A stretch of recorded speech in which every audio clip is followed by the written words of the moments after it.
Assalamualaikum warahmatullahi wabarakatuh.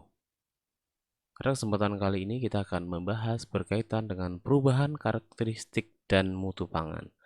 Yang nantinya juga kita akan lanjutkan dengan eh, bagaimana pengaruh pengolahan makanan terhadap eh, peng- eh,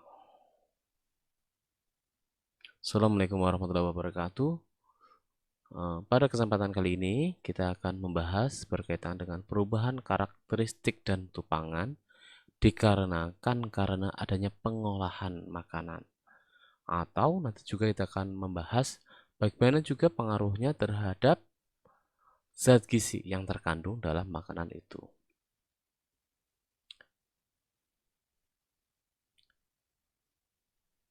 Jadi perubahan karakteristik dan mutu pangan itu ya terjadi karena adanya interaksi antara komponen kimia dalam pangan atau senyawa kimia lain yang ada di lingkungannya.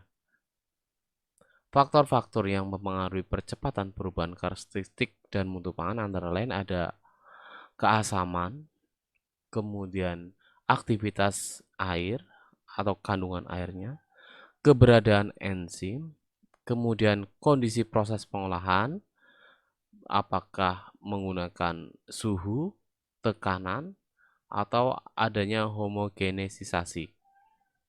Ya. Kemudian kondisi penyimpanannya bagaimana? Ya, suhunya, waktunya berapa lama, kelembaban udaranya bagaimana, keberadaan oksigen, cahaya, jenis kemasan, aktivitas mikroba, ya. Dan perubahan karakteristik ini dan juga mutu pangannya, apakah diinginkan atau tidak diinginkan? Ini bisa sesuai dengan perlakuan ya, ketika memang adanya perlakuan ataupun pengolahan, ya. Ini ada suatu perubahan yang diinginkan dan juga ada yang ternyata yang tidak diinginkan, tapi itu tetap terjadi seperti itu.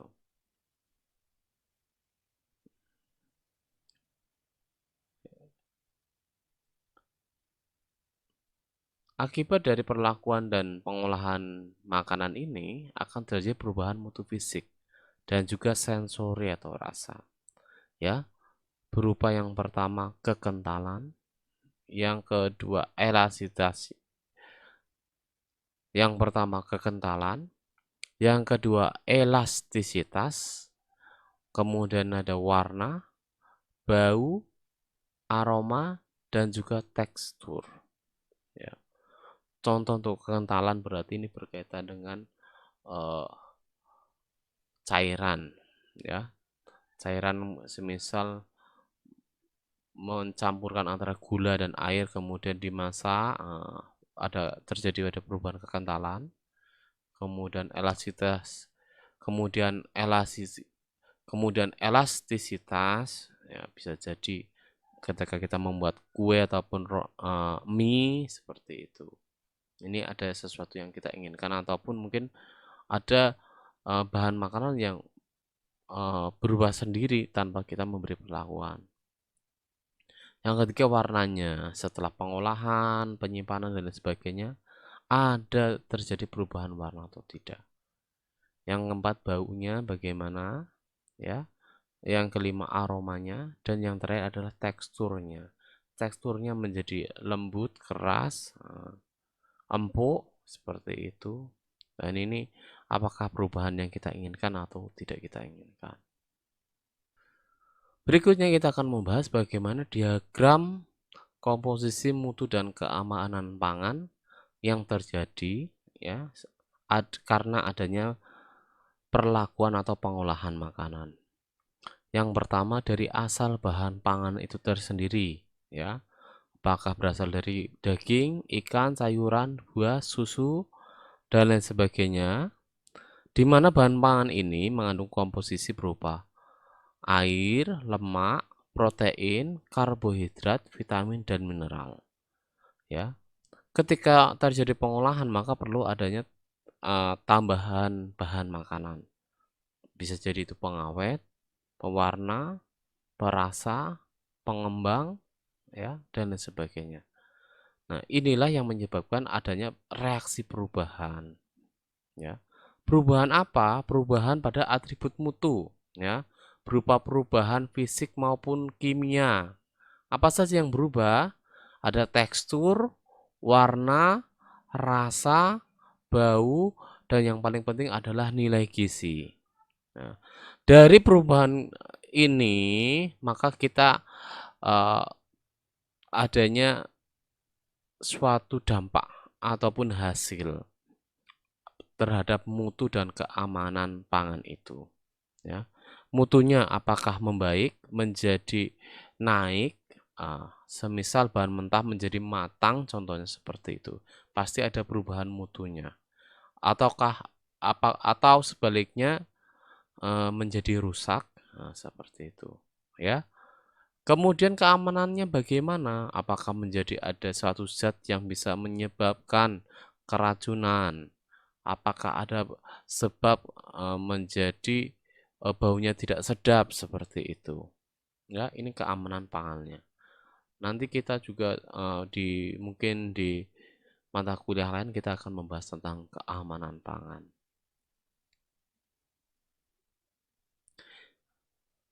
Selanjutnya kita akan membahas satu persatu tentang reaksi-reaksi kimia yang terjadi dalam pangan. Ya. Reaksi yang pertama adalah reaksi oksidasi. Ya.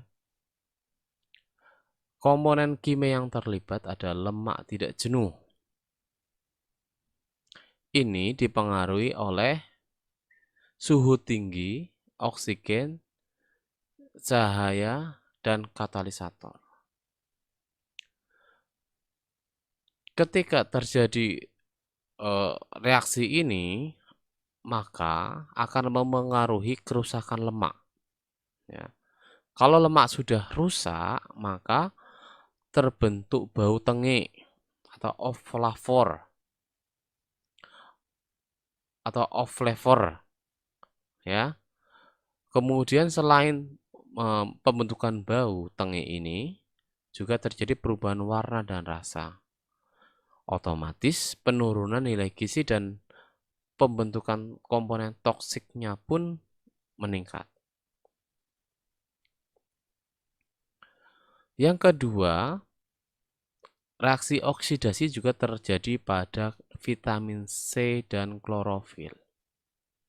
Ini dipengaruhi oleh oksigen dan cahaya. Jadi kalau ada oksigen dan cahaya, semisal mungkin buah-buahan yang mengandung vitamin C, kemudian ditaruh di luar, kemudian terkena cahaya juga. Nah, ini vitamin C dalam buah itu ataupun mungkin bahan makanan yang lain, bisa terjadi sayuran, ini menjadi rusak. Reaksi yang kedua adalah reaksi hidrolisis. Ya. Reaksi hidrolisis ini bisa menyebabkan kerusakan pada lemak, baik itu lemak jenuh maupun tidak jenuh. Ini terjadi karena adanya komponen air dan suhu yang tinggi.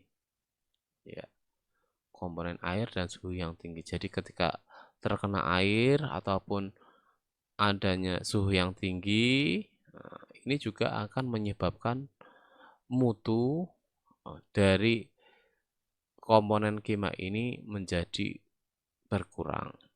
Ya, yang pertama mungkin lemaknya jadi rusak, kemudian baunya menjadi tengik, dan tekstur dan nilai gizinya juga berubah.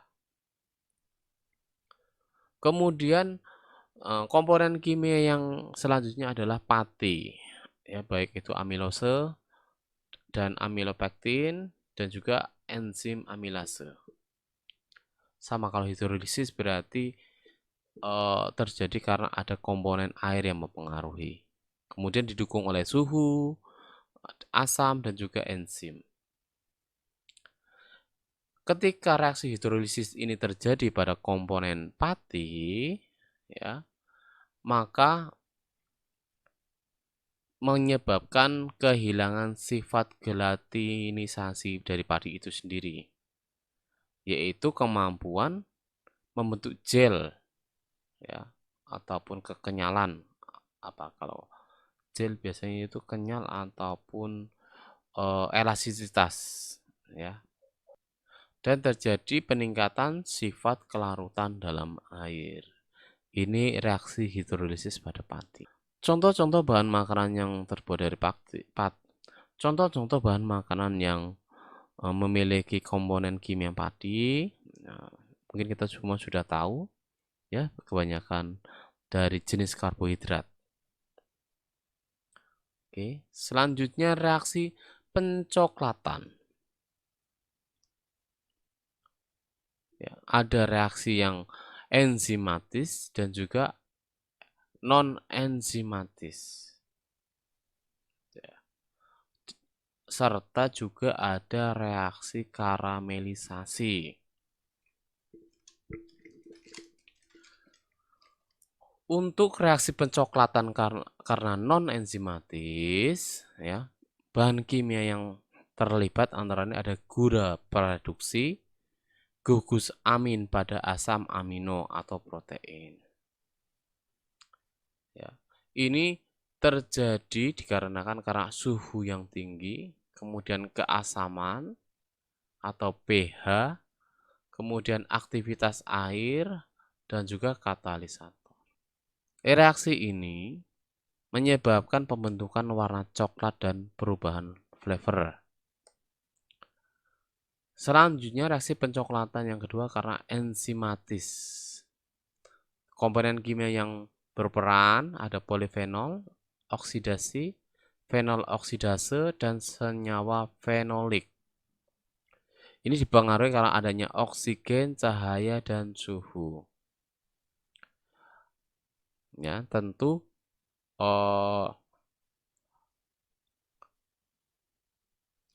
ini akan menyebabkan terjadinya pembentukan warna coklat dan perubahan flavor dan tekstur.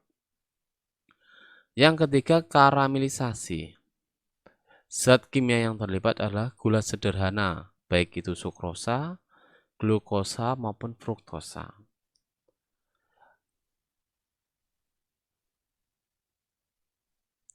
Hal ini terjadi karena adanya pemanasan pada suhu tinggi dan juga akan mempengaruhi pembentukan warna coklat dan flavor. Nah, hal-hal ini ada yang memang diinginkan dan juga tidak diinginkan. Ya, jadi ada warna coklat yang diinginkan, ada warna coklat yang tidak diinginkan. Contohnya warna coklat yang diinginkan mungkin, ya, adanya perubahan pada proses penggorengan, misal seperti itu. Kemudian pada proses pemanggangan roti, ya, ada proses pada pembuatan karamel, seperti tadi karamelisasi, ya. Ada juga yang perubahan yang tidak kita inginkan, contohnya di enzimatis ini, contohnya warna apel ketika kita sudah dibuka, ya, itu akan membentuk warna coklat, dan tentu itu adalah bukan yang kita inginkan. Ini contoh-contohnya seperti itu. Reaksi selanjutnya ada denaturasi, ya, denaturasi pada protein. Ini dikarenakan adanya suhu tinggi, alkohol, asam basa, dan logam berat. Ya, ini mempengaruhi perubahan tekstur, penggumulan protein, dan kehilangan sifat kelarutan. Yang selanjutnya ada reaksi gelatine. Reaksi selanjutnya ada gelatinasi. Ya, ini sama seperti tadi. Ya, terjadi pada pati amylosa dan amylopektin. Ya, semua bahan-bahan yang biasanya mengandung karbohidrat, ya, pati-patian.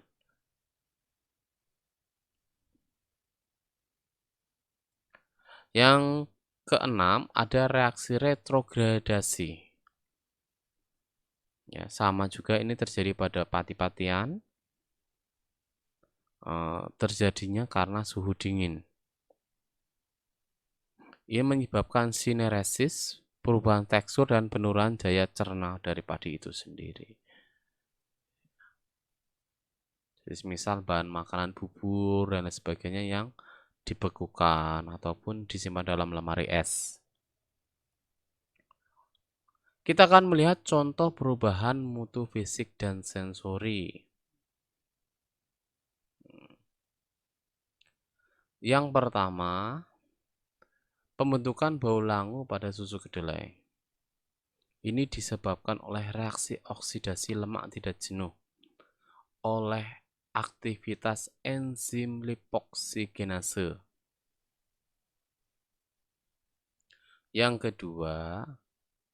Contoh yang kedua adalah pengumbalan putih telur karena pemanasan.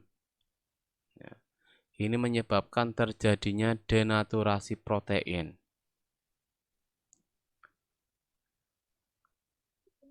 Ya, ini terjadi karena adanya perubahan struktur protein dari struktur tersier ke struktur sekunder. Mungkin di kimia makanan juga dibahas struktur-struktur dari protein ini ya.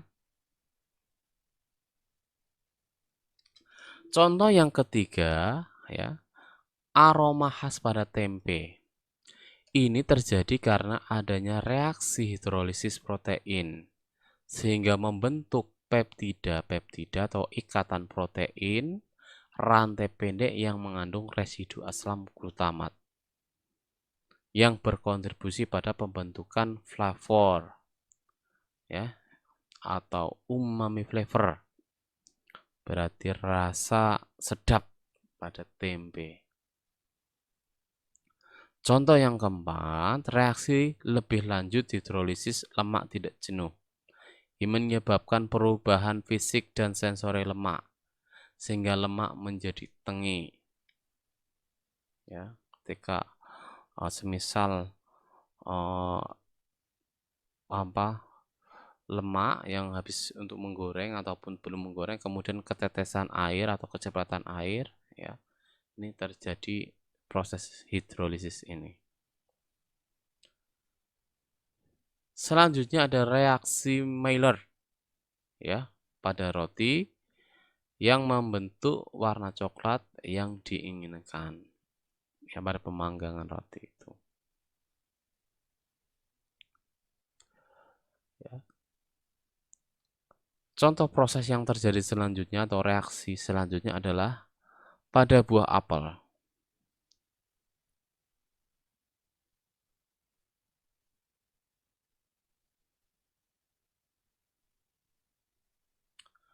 Contoh reaksi selanjutnya adalah pada buah apel, kentang ataupun pisang yang sudah dikupas ataupun terkelupas ataupun dipotong, berangsur-angsur permukaannya akan berubah menjadi coklat, ya, seperti yang saya sebutkan tadi. Ya. Reaksi ini terjadi karena adanya paparan dari oksigen yang mempengaruhi reaksi oksidasi, ya, senyawa fenol yang dikatalisis oleh enzim fenol oksidase atau polifenol oksidase. Reaksi ini tidak diinginkan karena bisa menyebabkan ataupun merupakan bentuk dari kerusakan dan penurunan dari mutu. Ya, seperti yang saya sebutkan di awal tadi. Pencegahannya bagaimana? Yaitu dengan inaktivasi enzim dengan pemanasan atau blansir. Kemudian kedua dengan penambahan senyawa antioksidan atau juga bisa menambah sirup atau gula. Atau juga dengan pemvakuman untuk menghilangkan oksigen. Jadi kan ada, kalau dulu misal kita menyimpan dari potongan-potongan sayur yang tadi saya sebutkan, mungkin bisa dari kentang ataupun dari buah seperti apel, ya, bisa dimasukkan ke dalam plastik kemudian divakum atau dihilangkan udaranya ataupun oksigennya itu tepatnya untuk menghindari terjadinya reaksi ini. Selanjutnya reaksi pencoklatan yang non-enzimatis. Ya, ini contohnya adalah pada roti atau cookies yang dipanaskan dalam oven. Ya, ini kenapa menjadi coklat? Yang kedua pada dodol juga berangsur-angsur menjadi coklat. Kemudian susu steril, ya, yang mungkin lama kelamaan menjadi warna coklat ketika disimpan. Kita akan melihat reaksi yang terjadi.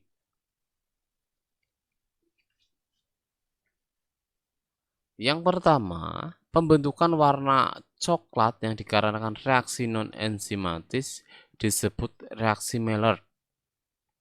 Ya, terjadi bila bahan pangan terdapat gula reduksi atau gula aldose dan menjadi gula reduksi atau gula aldose dan senyawa amin serupa asam amino dan protein, ya. Ini akan menyebabkan reaksi yang membentuk N atau nitrogen, ya, substitut glikosilamin membentuk senyawa N atau nitrogen substitut glikosilamin. Ya. Ini menyebabkan pigmen melanoidin yang berwarna coklat. Contoh reaksi ini terjadi pada proses penggorengan, pemanggangan, dan juga pemasakan. Namun sebetulnya reaksi ini juga dapat terjadi selama proses penyimpanan, namun lajunya masih lambat. Kemudian bagaimana ketika reaksi karamelisasi? Ya. Jadi tadi seperti yang di awal disebutkan juga karamelisasi terjadi pada gula sederhana, ya. Ini jika dipanaskan pada suhu lebih dari 170 derajat Celcius, maka terjadi reaksi karamelisasi, ya, yang melibatkan inversi dan fragmentasi senyawa organik, aldehid, keton yang bersifat volatil serta pembentukan pigmen warna coklat, karamel, dan flavor yang disukai. Ya, untuk reaksi-reaksi ini mungkin nanti bisa didapatkan pada pembelajaran kimia dan juga kimia makanan. Selanjutnya reaksi oksidasi dan hidrolisis lemak. Mengapa minyak goreng yang digunakan untuk memasak ataupun produk pangan seperti kacang-kacangan lama-kelamaan akan rusak dan menjadi tengik? Ini menyebabkan mengapa minyak ikan harus disimpan dalam kemasan yang gelap.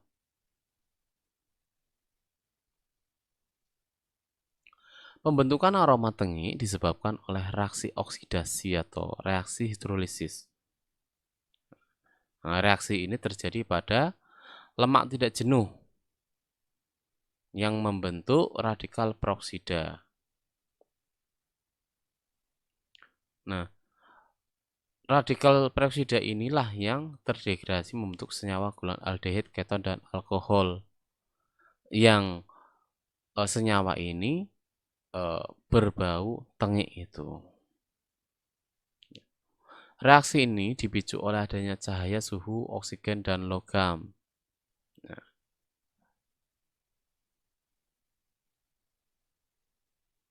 untuk itu, minyak ikan yang mengandung asam lemak tak jenuh ini dikemas dalam kemasan yang gelap agar terhindar dari cahaya sehingga tidak terjadi reaksi oksidasi.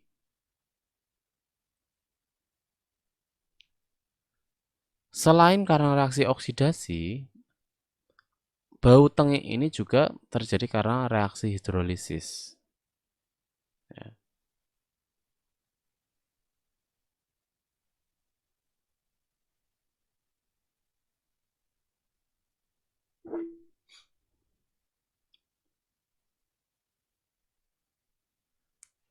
Reaksi hidrolisis ini dipercepat dengan adanya air dan aktivitas enzim lipase dan panas.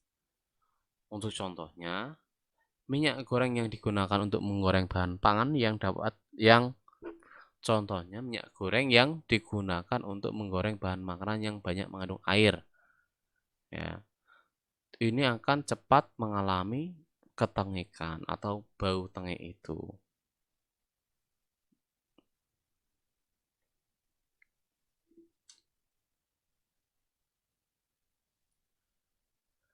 Hidrolisis pati.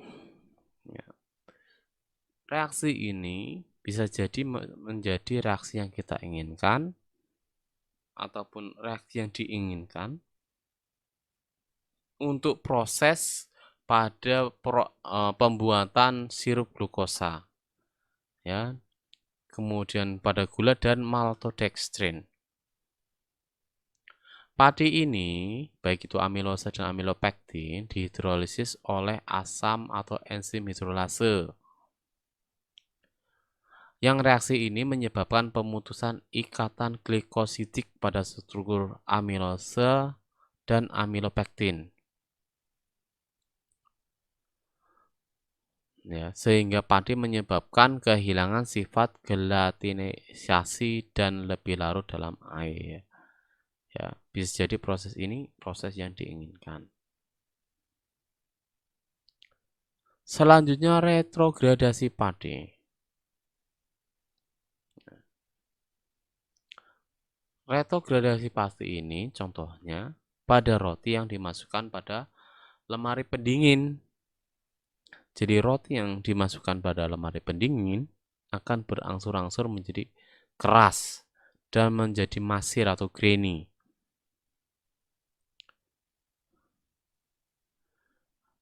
Ya. Fenomena ini terjadi karena adanya pembentukan ikatan-ikatan hidrogen yang terbentuk antara gugus hidroksil pada molekul-molekul amilosa dan amilopektin sehingga membentuk tekstur yang keras. Ikatan hidrogen akan semakin kuat bila suhu diturunkan sehingga suhu padi akan semakin kompak dan padat. Dan ikatan hidrogen ini akan melemah jika suhu dinaikkan atau pemanasan. Jadi perlu adanya proses bagaimana apakah perlu pendinginan ataupun pemanasan pada proses pemasakan bahan pangan yang mengandung dari padi ini. Ya.